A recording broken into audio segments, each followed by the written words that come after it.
Hello everyone. I'm going to show you how you can be able to blur any moving face in DaVinci Resolve. Let's get started.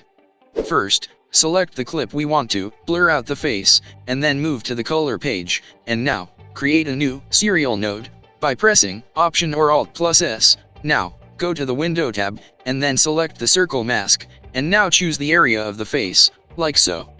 Then go to the Tracker tab. From here, we have to track the subject. To do so, we're going to select the Track Forward and Reverse. This option will track the entire clip from the start to the end.